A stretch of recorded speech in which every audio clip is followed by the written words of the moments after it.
Hey, good morning, YouTube strangers. I just wanted to take a moment and make a video today. I know that I have been not a very loud voice on my social media circles, in my groups. I haven't been really chatting with people. I haven't been calling people. I've really just been lost in my own thoughts for a few weeks now. And I just wanted to kind of take a minute to make a video and just kind of tell you what's been going on with me and where my mind is taking me. And most people won't care, but I know that some of you do, and that, you know, I do keep in contact with a lot of you. And so, anyways, I just wanted to take a minute to just kind of, you know, tell you what's going on with me. It's okay every once in a while to just tune out. And in fact, I think it's vital that we just tune out. We can get so overwhelmed in the Messianic community. There's so much to fight about, so much to debate about, so much to talk about, so many people sitting on the fence, so many Gnostics, so many of this, that, the other. I mean, it can get really overwhelming from time to time. And I think that's where I got right before the Christmas holiday. That's kind of where I got. I just got so overwhelmed by all of the negativity. I understand that we want to teach people about the roots of Christmas and stuff like that, but you guys got to understand that sometimes that stuff can get pretty negative. And then it segued right into New Year's, and you know, that's bad too. I'm tired of hearing about what's bad. You know, I know what I have to do, and I just want to live it out. You know, that's just kind of where I'm at right now. So anyways, I did tune out, and I just was listening and watching, and just kind of like from the outside of a window looking in, you know, just watching all of the fighting, all of the bickering, all of it. I just don't want anything to do with it anymore. It's so soul-crushing. We have been called to this wonderful truth, and it's never enough. It's just always got to be something more, something more. Oh, did you know about this? Oh, did you know about that? And we're still talking about things that we really shouldn't even be concerning ourselves with. So it just bothers me. So I just kind of checked out there for a minute. Some of the things that are bothering me in my own personal walk is, you know, I'll hear pastors or ministers talk about how, you know, how Christians will live their whole life and never lead one person to Christ or Yeshua, you know. And so when you hear stuff like that, it kind of puts this connotation in your mind that it's your job to go out and save people, and that if you're not bringing people to Christ, then you're not walking the right walk. I think this is so wrong.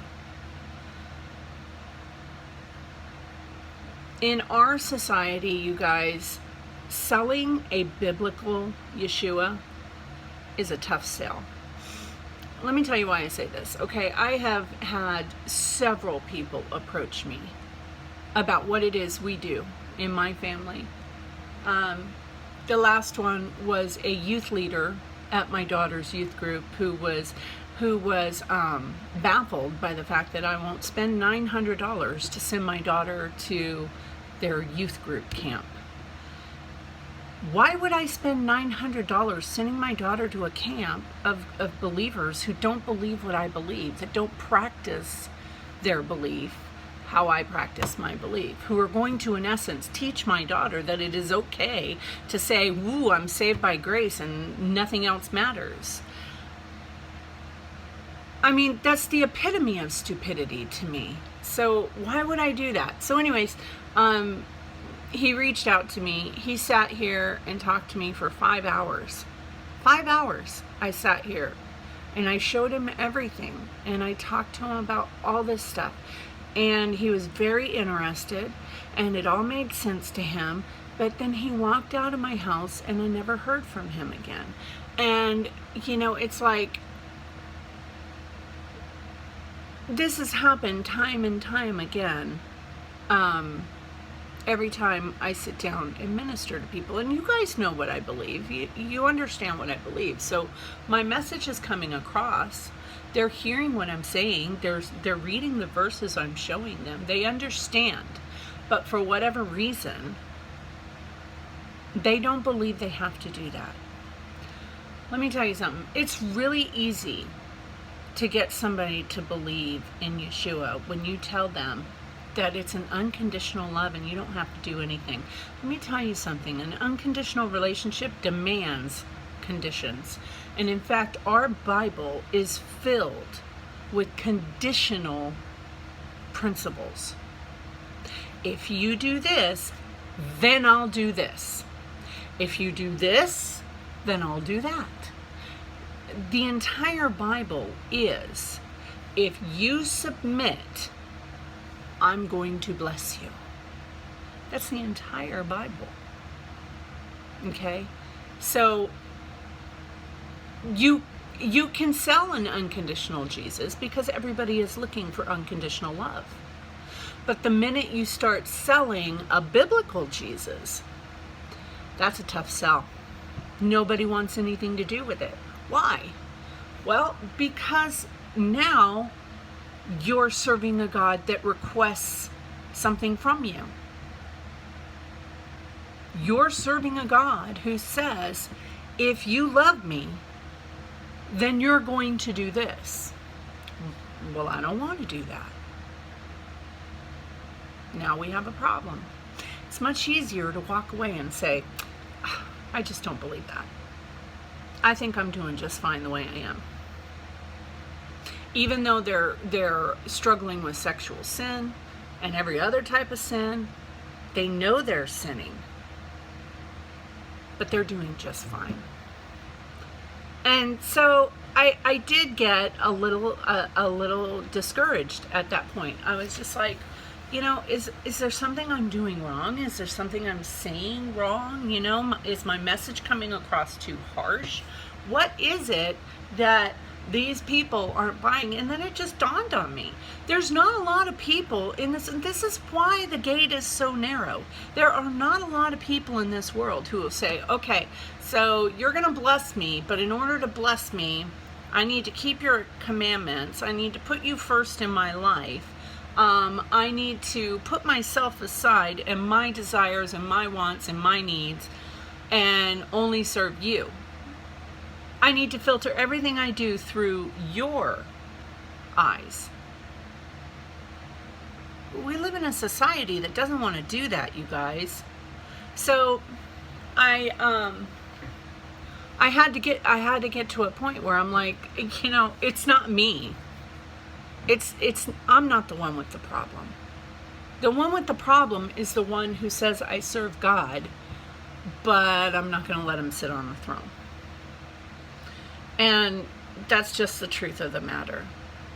So, anyways, I was watching Steve Berkson this weekend. It was a really good teaching. You should really watch it. I'll try to remember to link, because I always said I'm going to do it, but I always forget to do it. I'm going to try and remember to post the link for the teaching underneath.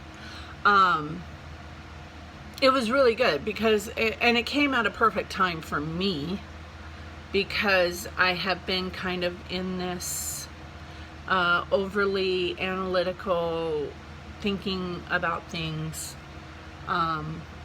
sort of mindset for about 3 weeks now. And it's good to do this, you guys. It is good to check out every once in a while and say, okay, well, do I believe this because so-and-so told me, or do I believe this because I believe this? You know, I was talking with my mom yesterday, and I was telling her that, you know, there's a big difference in saying you believe something and actually believing it. Because let's face it, if you're just going along to get along, then you are saying, I believe in Yeshua, just in case he really exists. You're doing it just in case. Just in case he's. Well, if he's really real, then I don't want to take the chance of saying I don't believe he's real. Okay, but if you actually believe that Yeshua is the ruler in your life, and that he's going to return one day, and you will stand accountable for everything you've said and everything you've done in your life, well, that's a whole different story.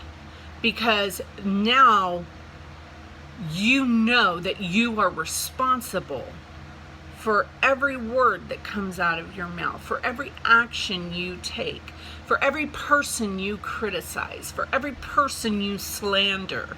And be very careful with politics in this one, you guys. Slander is slander, and it doesn't matter if the person deserves it or not. We have to be really careful in spreading reports that are unfounded. And I know this is a tough one.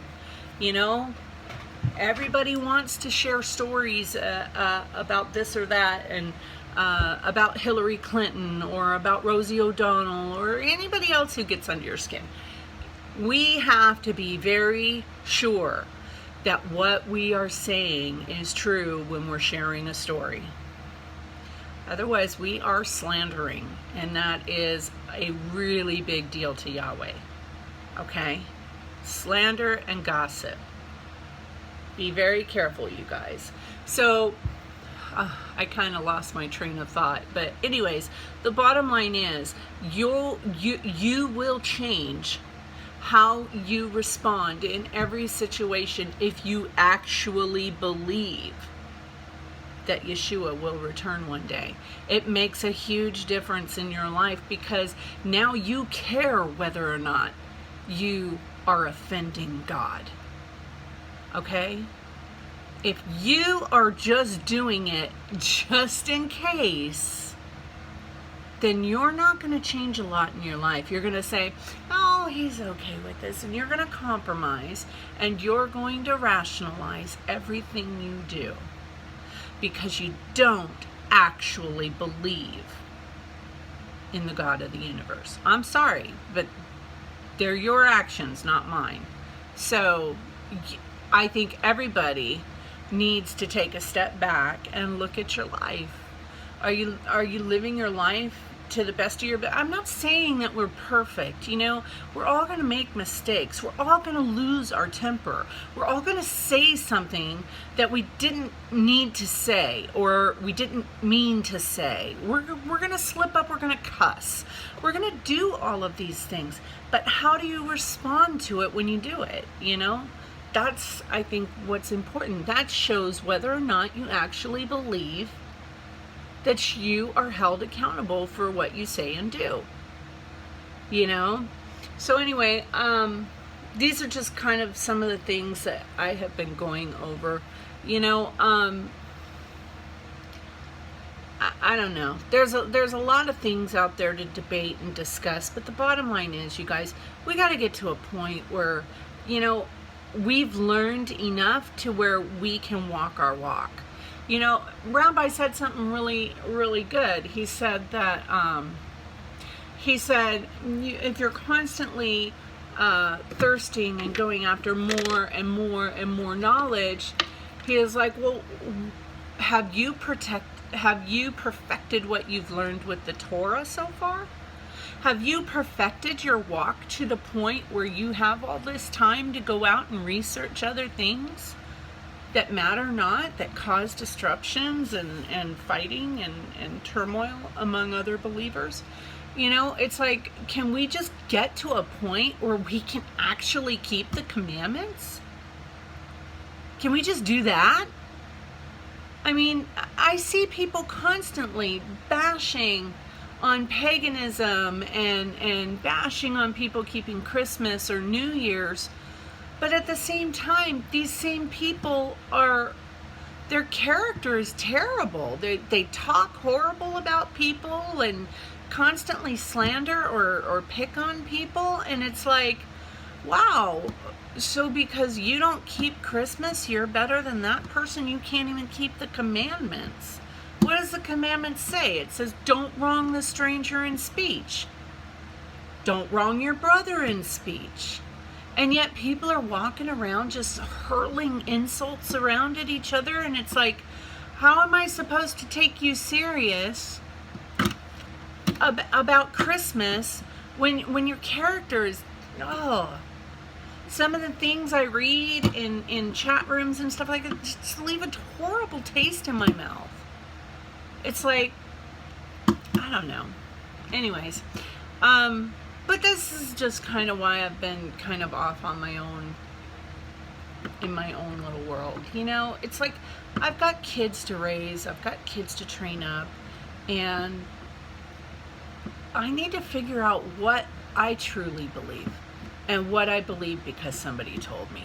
And that's how I feel about all the paganism stuff and stuff like that. You know, the bottom line is I got to a point with Christmas where I just don't do it, and I don't care about all the paganistic stuff. I don't do it because it doesn't have anything to do with my Savior.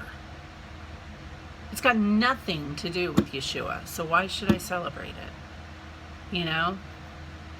And outside of saying Happy New Year's, I don't celebrate that either, you know? So I'm just acknowledging that it's a new year, basically. You know,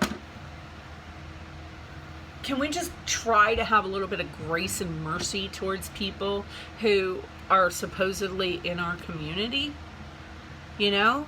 I mean, this starts at the top. It starts with the teachers themselves that are pushing all this garbage. And it's garbage.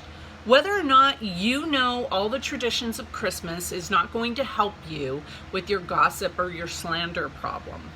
It's not going to help you with your gentle nature. It's not going to help you with your patience level. It's not going to help you with any of that stuff. So why do you worry about it so much? Why do you waste your time on it so much? That's where I've come to it. And you know what? And I look at my brothers and sisters in the Christian church, and if they want to keep Christmas, keep Christmas. All that I can do is be an example to them when they come to me and ask me, why don't you keep Christmas? You're a Christian. Now I have an opportunity to tell them why I don't keep Christmas. Why I got to cram everything down their throat that they're not ready to hear. And now you just come off looking hateful and petty. That's just some of the things I'm thinking about. So, anyways, I don't know if it makes a difference. I don't know if anybody will listen to me. Everybody just seems to be so set in what they want to do. And, you know, I'm just saying, you know, yes, we want to be an example to people. And yes, we want to tell them when they inquire of us. We want to be ready to give them a reason for the hope that is within us. That doesn't mean we have to go out and look for them to tell them about the hope that is within us. You know, we have to get out of all of these Christian habits that we have where we feel like we have to go out and save the world. You know, it's not our job to save the world. It's Yahweh's job to save the world. Okay? He puts his spirit in us so we can be an example to those people who are lost. If we look just as lost as they are, how are we supposed to live our life as an example? And that's the reality. I look at a lot of people in this movement and they're just as lost as the people they're claiming are lost. They're just as lost.